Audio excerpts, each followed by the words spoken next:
안녕하세요. 함께행보원교회 정리한 목사입니다. 4월 12일 아침 기도회 시작하겠습니다. 요한복음 18장 12절에서 27절의 말씀입니다. 로마 군대 병장들과 그 부대장과 유대 사람들의 성전 경비병들이 예수를 잡아 묶어서 먼저 안나스에게로 끌고 갔다. 안나스는 그 해의 대제사장인 가야바의 장인인데 가야바는 한 사람이 온 백성을 위하여 죽는 것이 유익하다고 유대 사람에게 조언한 사람이다. 시몬 베드로와 또 다른 제자 한 사람이 예수를 따라갔다. 그 제자는 대제사장과 잘 아는 사이라서 예수를 따라 대제사장의 집안 뜰에까지 들어갔다. 그러나 베드로는 대문 밖에 서 있었다.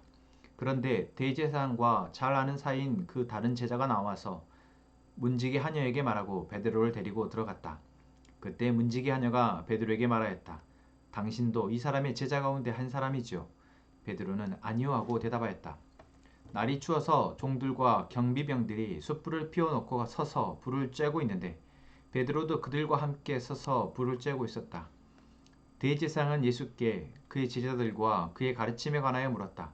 예수께서 대답하셨다. 나는 드러내놓고 세상에 말하였소. 나는 언제나 모든 유대 사람이 모이는 회당과 성전에서 가르쳤으며 아무것도 숨어서 말한 것이 없소. 그런데 어찌하여 나에게 묻소? 내가 무슨 말을 하였는지를 들은 사람들에게 물어보시오. 내가 말한 것을 그들이 알고 있어. 예수께서 이렇게 말씀하시니 경비병 한 사람이 곁에 서 있다가 대제사장에게 그게 무슨 대답이냐 하면서 손바닥으로 예수를 때렸다. 예수께서 그 사람에게 말씀하셨다. 내가 한 말에 잘못이 있으면 잘못되었다는 증거를 대시오. 그러나 내가 한 말이 옳다면 내가 한 말이 옳다면 어찌하여 나를 때리시오. 안나스는 예수를 묶은 그대로 대제사장 가야바에게로 보냈다. 시몬 베드로는 서서 불을 쬐고 있었다. 사람들이 그에게 물었다. 당신도 그의 제자 가운데 한 사람이죠? 베드로가 부인하여 나는 아니요 하고 말하였다. 베드로에게 귀를 잘린 사람의 친척으로서 대제사장의 종 가운데 한 사람이 베드로에게 말하였다. 당신이 동상에서 그와 함께 있는 것을 내가 보았는데 그러시오. 베드로가 다시 부인하였다. 그러자 곧 닭이 울었다. 아멘. 고난주간 오늘 월요일 그리고 이제 화요일 하루하루 예수님이 십자가를 지시기까지 그 과정들을 살펴보고 있습니다. 우리는 이 예수님의 가시는 그 길을 보면서 이미 우리는 예수님이 하신 그 일을 알고 그것에 감사하여 이제 그분을 따르기로 결정한 그리스도인으로서 어쩌면 조금 가벼운 마음으로 또는 그냥 그저 감사하는 마음으로 이 말씀을 보게 되어집니다. 그러다 보니 조금 예수님이 하신 그 일들에 대해서 우리가 깊이 또 정말 우리 안에 강력한 힘이 되어지지도 못하는 것 또한 사실인 것 같습니다. 그래서 오늘 저희가 예수님의 이 상황을 따라가면서는 조금 더 그 상황 가운데 예수님 옆에 있었던 제자들 그들의 마음과 군중들의 마음들을 생각하면서 예수님의 그 하신 일들이 오늘 우리에게도 얼마나 큰 능력이며 또한 우리가 그분을 따라가는 것이 우리에게 어떠한 자세가 필요한지 우리 안에 있는 모습들을 또 살펴볼 수 있는 시간 되었으면 좋겠습니다. 오늘 예수님은 이제 붙잡히셔서 먼저 안나스 대제사장 가야바의 장인인 안나스의 앞으로 끌려가게 됩니다. 그때 베드로와 또 다른 제자 한 사람이 예수님의 잡혀가는 그 뒤를 따라갑니다. 여러분 그때 베드로의 마음, 그들의 심정은 어땠을까요? 조금 전까지만 해도 예수님의 말씀을 듣고 있었고 예수님과 함께 산에 올라가 기도하고 있었고 그때까지도 베드로와 예수님의 제자들은 예수님을 통해서 이루어질 일들 그리고 그 일들을 통해서 자신들에 있어질 이익, 유익함에 대해서 기뻐하고 또한 기대감을 가지고 있었을 텐데 한순간에 예수님이 로마 병장들에게 붙잡혀서 이제 제사장 앞에로 끌려가게 되는 이 상황 가운데 베드로의 마음, 베드로의 심정은 어떠했을까요? 앞서서 끌려가고 있는 예수님의 몰래 숨어서 뒤따라가고 있는 제자들의 마음. 여러분 아마 이게 무슨 일이지 하는 마음이었을 테고, 또한 예수님이 왜 저렇게 끌려가고 계실까라고 의구심을 갖는 마음 또한 있었을 겁니다. 내가 알고 있는 예수님이라면 이런 상황을 이렇게 무기력하게 끌려가지 않으실 텐데, 예수님은 더 놀라운 일을 하실 수 있을 텐데 라는, 그래서 일말에 작은 기대감을 가지고 어쩌면 따라갔을지도 모르겠습니다.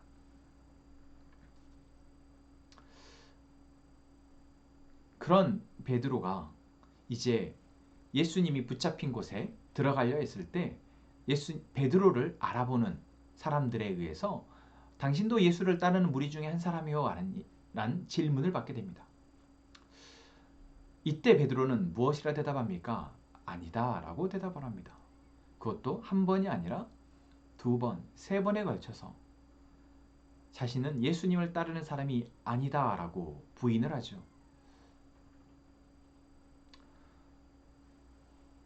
조금 전 예수님이 붙잡히기 전까지만 해도 예수님을 따르는 자로서 자부심이 있었고, 또한 거기에 자신은 예수님을 따르는 가운데, 그 제자들 가운데 가장 앞장서서 따르고 있었기에 예수님이 내가 곧 죽을 것이다 라고 말했을 때, 아닙니다 예수님, 예수님에게 결코 예수님을 그렇게 죽음에 처하도록 저는 내버려 주지 않겠습니다, 저만 믿으십시오 라고 자신있게 앞장서서 나섰던 베드로가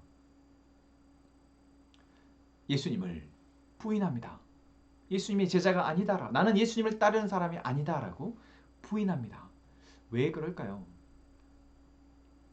베드로 안에 있었던 자부심, 베드로 안에 있었던 내가 무엇이든 할 수 있어 라고 했던 그것이 바로, 그 이유가 바로 내 옆에 있는 예수님이라는 존재였기 때문에, 이제 그 존재가 붙잡혀서 재판을 받고 있는 상황에서는 바로 그 존재가 나에게 의지가 되고 나의 힘이 될 수 없다라는 생각 때문에 이제 한순간에 나는 그 사람과 관계없는 사람이다 라고 부인하였을 것입니다.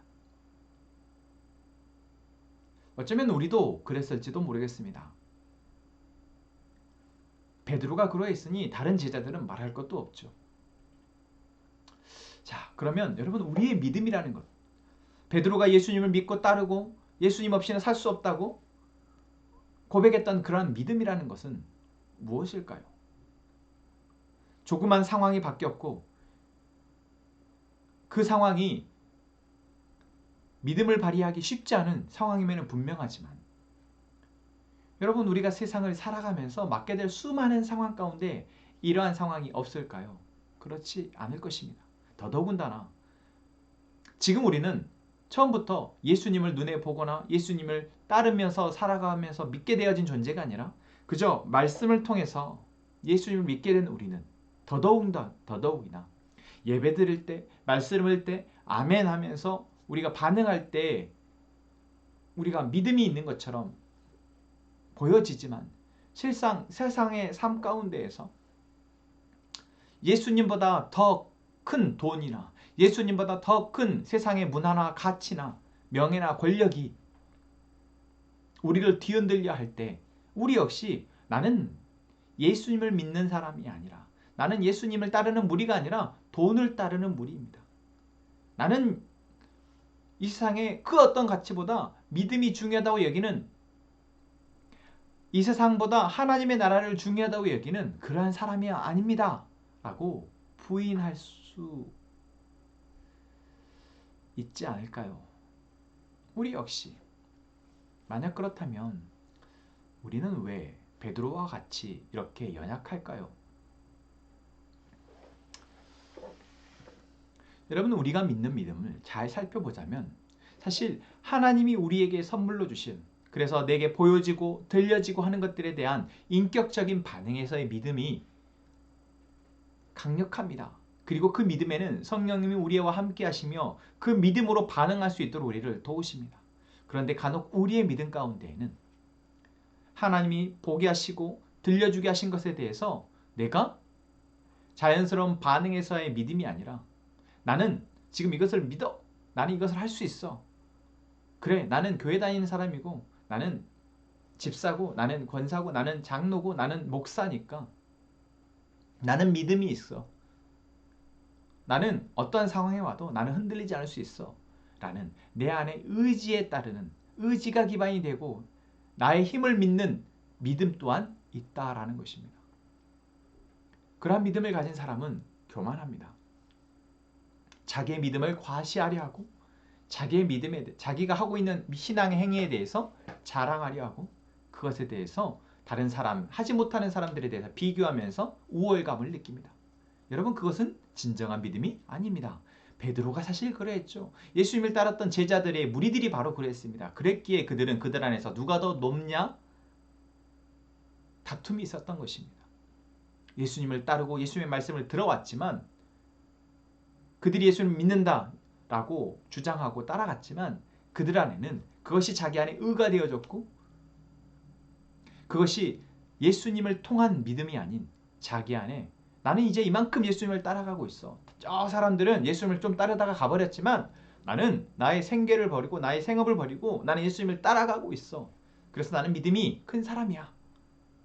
라고 그들 스스로 안에 그들 안에 교만함이 그들 안에 믿음이 의가 되어진 제자들이었다라는 것입니다. 그리고 우리 안에도 그러한 믿음의 모습이 그러한 요인들이 없지 않고 그러한 믿음이 우리 안에 더 커질 때 우리는 우리가 맞닥뜨리는 세상의 상황에서 오늘 베드로와 같이 예수님을 금세 잃어버리고 믿음을 잃어버리며 그 세상에 적절하게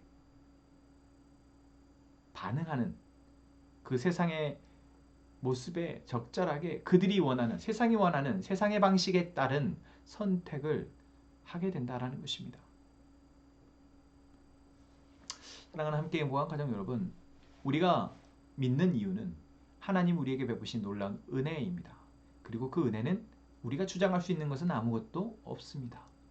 겸손히 우리에게 베푸신 그 은혜, 예수님의 그 십자가의 사랑을 우리가 감사히 여기며 그렇기에 누구에게든 겸손하게 그분이 하실 수 있도록 우리의 주장과 우리의 욕심을 내려놓는 것. 여러분 우리 안에 이러한 믿음이 있기를 소망합니다. 또한 그러한 믿음을 가지고 우리의 하루 가운데 우리를 이끄시기 위해서 우리 안에 계시는 성령님께 반응하여 우리의 오늘 하루의 삶을 살아낼 수 있는 저희가 되기를 소망합니다. 함께 우리 찬양하며 기도하겠습니다. 하나님, 우리를 살리기 위해 고난의 길을 묵묵히 걸어가신 예수님을 겸손히 따르게 하옵소서. 그러기 위해서 우리가 자만하지 않게 하시고 겸손히 성령님을 의지하며 살아가게 하여 주옵소서. 함께 행복한 공동체를 통해 생명이 태어나고 생명이 진리의 말씀을 통해 자라나고 자라난 생명이 또 다른 생명을 낳는 은혜가 우리 공동체 안에 계속 있게 하여 주옵소서. 하나님, 선한 자매를 위해서 기도합니다. 자매와 직장과 또한 그 가족 안에 하나님의 인도하심과 은혜가 있기를 원합니다. 그래서 두려움이 없게 하시고 하나님 주신 은혜를 통해 기뻐하며 감사하며 삶을 살아가게 하여 주옵소서. 하나님, 우리 각자의 기도 제목을 하나님 앞에 기도할 때 아버지 우리 안에 하나님을 향한 온전한 신뢰와 믿음으로 기도하게 하시고 그리하여 하나님께서 말씀하시는 하나님의 뜻을 겸손하게 듣고 그것을 위해서 기도하는 저희가 되게 하여 주옵소서. 함께 기도하겠습니다.